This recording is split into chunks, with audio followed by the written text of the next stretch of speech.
you take a look at some of these pictures. They're insane. Look at that photograph in Philadelphia.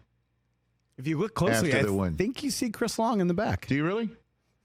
It's possible. Let's see. I don't know if we do. Let's see if Chris Long will. Is he on? Chris is on. You there, Chris? Do you see yourself in this photograph there? It's on the top of the building in the back. Are you on You there? know, I was at 1200 Passyunk Avenue at a place called the Birthday Bar. Okay. And I didn't leave that place for a while. Do you mind if I show the text exchange between the two of us from last night? Do you mind if I? No problem. Okay.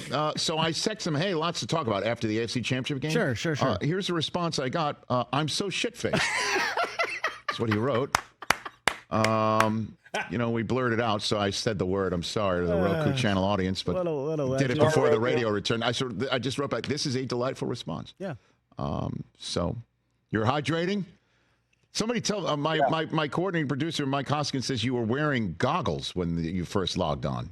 Chris, you took them off? No, these are my green sunglasses. I didn't want to be disrespectful. One time I was on set and I had sunglasses on, and Kurt Warner kind of gave me a, hey, why do you have sunglasses on? Oh, okay. Oh. All right. Well, listen, I just think it's just part and parcel of the moment right here on the Rich Eisen Show Radio Network with Chris Long. Good to see you, my Chris. man from The Link, who works security down there, see him every year, and I'm always geeking out over his glasses. Yesterday, he goes, you know what? They're yours. So he just took them off and gave them to you. Yeah, we traded glasses. I gave him my gas station glasses. I got these bright green Eagles glasses. So, yeah, it was a great night. It was a great night, Rich. I mean, I appreciate you battling through it to get to the Zoom, to make your appointed round here on our program. What was it like to witness the scene for the NFC Championship game, Chris? It was incredible. I think, the thing that the Commanders had working against them was, and I don't know how much y'all believe or buy into intangibles, but the Eagles were waiting for this game, after that second matchup, where it felt like the Eagles did everything wrong, losing C.J. Gardner-Johnson in that game, having trouble sorting routine concepts in the red zone, getting tempoed, giving up big plays. That was a crazy, crazy game in the rubber match in the regular season. And I think the Eagles were relishing this opportunity to play this team again. And I think ultimately what you saw is, and this isn't taking anything away from the Commanders, and I thought this would be a close game, but I did not have on my bingo card that they'd show up to the NFC Championship, NFC East Championship, and turn the ball over like that 3 times. Just very routine situations where you walk away and you say, hey, listen, like the Commanders will be back. I think that quarterback is special. But it looked like an okay football team with a really good quarterback. And, I think there is some regression to the mean when you get deeper into the playoffs, like teams become who you thought they might be. And, the Commanders were picked to win 6 games. I think it was a tremendous success story for them, and they're way ahead of schedule. And now I think the key for them is going to be not to be a victim of their own success. The bar has been raised probably at a rate that, quite frankly, you weren't anticipating it being raised at 2 years into a build. But I think they should be very proud of what they did this year. And the Eagles were just bigger, better, more physical. That roster is incredible. Getting a chance to see them a few times in person this year and going down on the field and seeing some of my buddies and, giving Lane a hug before the game. Jordan, Juergens, Dickerson, they're huge. All those guys are enormous. And when they start leaning on you, you think the Commanders' edges are pretty average-sized edge players in the league. You lose Payne in this, before the game. It felt like there was not a short yardage situation that the Eagles couldn't convert. And, 6-7 rushing touchdowns is what it felt like. I don't know what it was. It was 7, and it's a record, and it's unbelievable. And we've never seen 3 from 2 different people. Hurts and Saquon are the first pair of teammates to have 3 rushing touchdowns in the same playoff game. It was unbelievable, Chris. And the fact that, you do go down, you do know what a Howie Roseman, from Joe Banner down to Howie Roseman style of roster. It's handle your business in the trenches Get yourself a special quarterback if you can. Get yourself obviously some wideouts if you can, and run the ball and own the trenches on either side of the ball, and you're going to wind up winning. All that said, dude, Saquon Barkley's the MVP of this team. It's just kind of that simple. And I know Hurts just had the best game that he's had, I think, since the Super Bowl loss.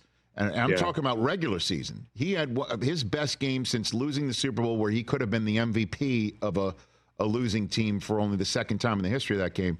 But when the Commanders start with 18 plays, settle for 3, make a couple fourth downs, Saquon ripping one off from 60 yards out. That's dude, I've never seen anything like it ever. It takes so much air out of, you have this game plan. You're going to stick to it. You're going to possess the football.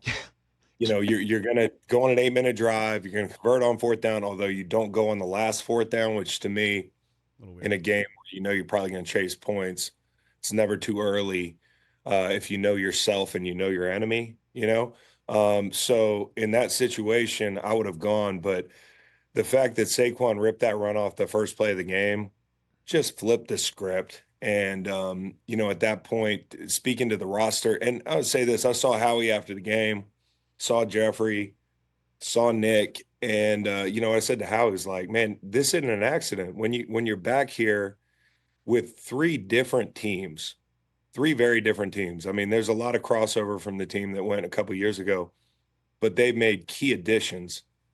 Zach Bond, players like that, coaches like Vic Fangio, rookies like Mitchell, DeJean. They're doing things right organizationally. It's not just an accident. And I think that's the biggest thing I came away from that game and this run. Thinking is like, what an organization now. You can say that. Whether they win this Super Bowl or not, I think they've cemented themselves as, one of the few organizations in the NFL that have a way of doing things. And sometimes it's hard to put your finger on it with the Eagles. I think that's what's so interesting, from the hires to the way Nick operates, to some of the moves like, hey, we're going to de-emphasize the running back position, the linebacker position for a long time. Then all of a sudden, we're going to bring in a guy like Zach Bond, who's first-team All-Pro, Defensive Player of the Year candidate, and a running back who absolutely changes the dynamic of the whole thing. So when I look ahead to Kansas City, I think that Saquon signing that got him here might be the difference. I'm not sure. I'm not ready to pick that game. Mm-hmm.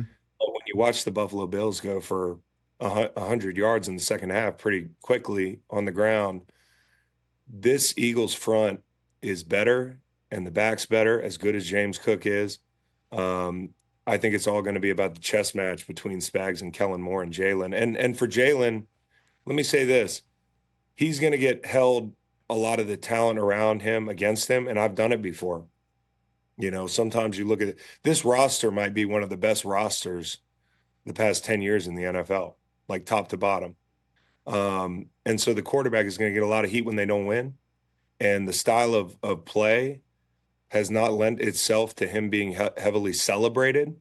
But he's a winner, and he gutted it out last week and made the plays he needed to make this week. I'm super happy for him. And he's got a chance to do the unthinkable, to dethrone the Chiefs, and get back there again. I think he's the first. Is he the first quarterback that lost the Super Bowl like that?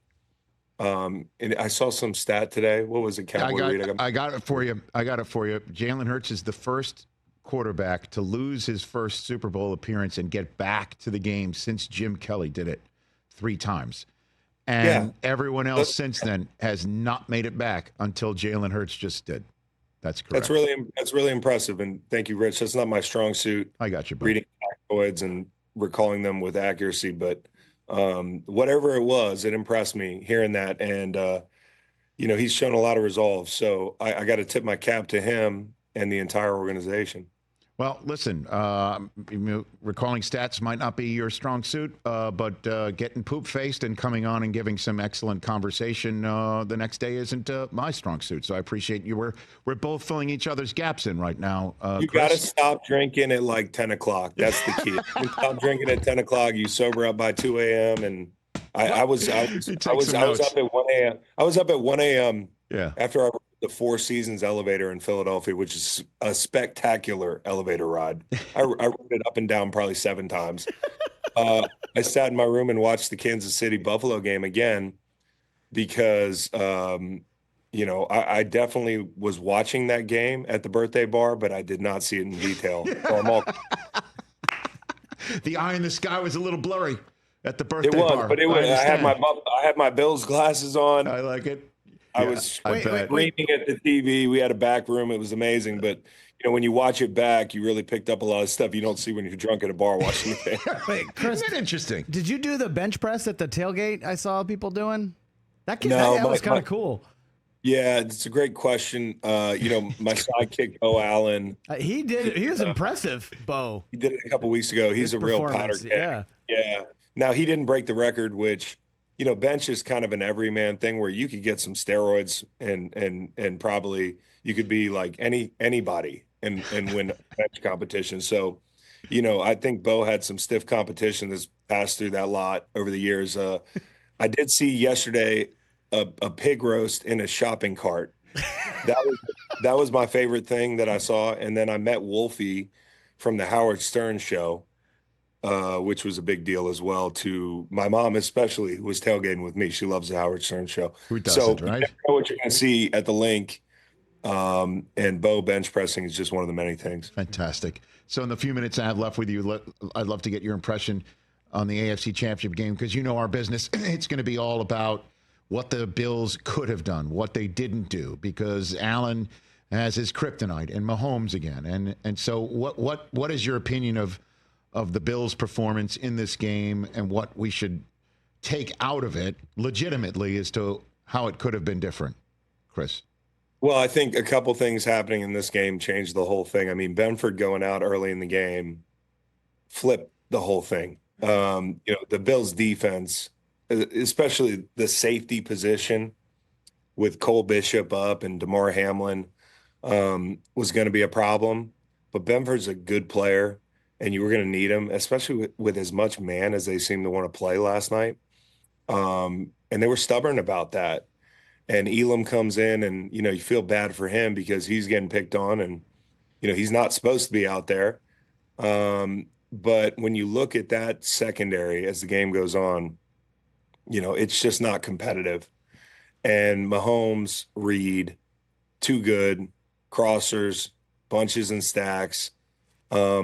All the little things, they do them right in the passing game. And, as the game went on, I thought the biggest play was, and I've been pounding the drum for weeks, talking about, and I watch every damn penalty assessed against Chiefs opponents over the last 2 Super Bowl runs this past week.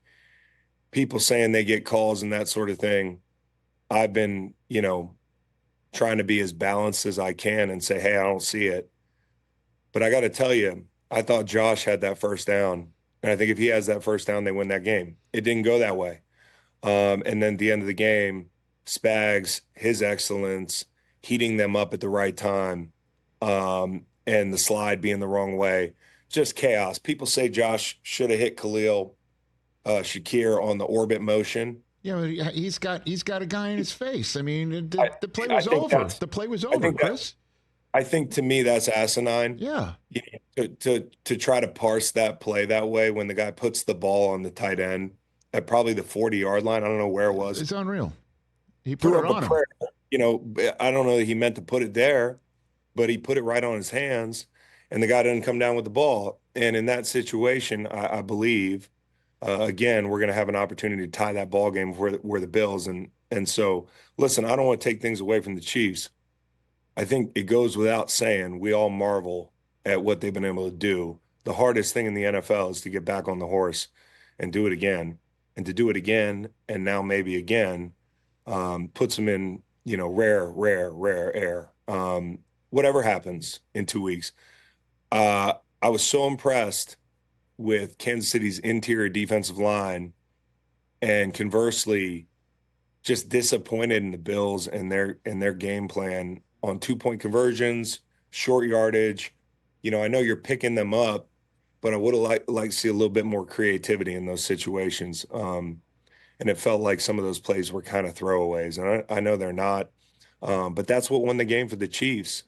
Those guys in the middle, namely Chris Jones, who I believe had 8 pressures in the first half. You know, when old Josh Allen came out, the first series is because Chris Jones was wreaking havoc. And that dude is going to be item number 1 for the Eagles. But they got a lot out of Worthy. So impressive. Just, you know, the Chiefs can be whoever they need to be. The one thing I was going to say, if it was a shootout, I thought it favored the Bills. And we had a shootout, and the old Chiefs came out. And I do believe getting Hollywood Brown back for that Texans game late in the season unlocked having that extra guy. It makes it really hard to cover down.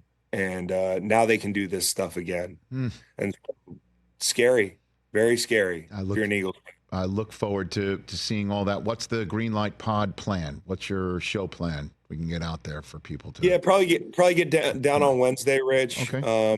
Not to do what I did last night. Especially early in the week, try to pace myself. Great interviews. You know, the Eagles being in the game is certainly good for business. Yes, sir. I won't pretend it's not. And I'm hoping to see a great football game. I think that the health of the Eagles offensive line is going to be paramount. I think that's the whole thing. You know, it's been no secret the guys have been banged up front. And I think if they're healthy, that phase of the game certainly favors the Eagles. I think they're going to be able to run the football. The question is, when they get into must-pass situations, the screen game, things that the Chiefs have done a really good job of, the little things, can you pick up Spags' very creative pressures? That's what the game's going to come down to. Well, I'm thrilled to hear that you're going to be down in New Orleans and certainly there for Wednesday, because I am planning on going to Kelsey's party on Wednesday night. And now I know I can be coached up properly on when to drink, how to drink, get ready for the next day. You'll walk me through it, take it one drink at a time, hope for the best, you know, come up with a game plan, try to follow it. We'll probably do some SoCo and lime. That's what we did last night. I know they said, Chris, what kind of shots you want? I said, I don't know why I said it. I said SoCo and lime. And then they started bringing out Jaeger. Whoa. It was rough. It was rough. Okay. Well, look at you. Might have had a dart outside happy birthday bar. It was that kind of night. Chris Long, everybody. You're the best. We'll see you in New Orleans, man. Thanks again. Appreciate it. Take care. I'll see you in New Orleans. And have me on your show, please, anytime. Come on. Hey, we're going to get the guests going again. You got to be like guest one. Let me know. Okay. Hey, Chris, Brockman and I are just looking forward to having a drink with you at the New Heights party again. That's what I'm talking about. You It's know? going to be awesome. I know that's where you guys were last year. It's our annual hangout, and it's good that the fearless leader is going to show up this time. You know? Thanks, Chris. Appreciate it. It's Chris Long, everybody. buddy. Greenlight with Chris Long pod. He's off. He's doing it. Catch the Rich Eisen Show every single day on the Roku channel, 12 to 3 Eastern, for free.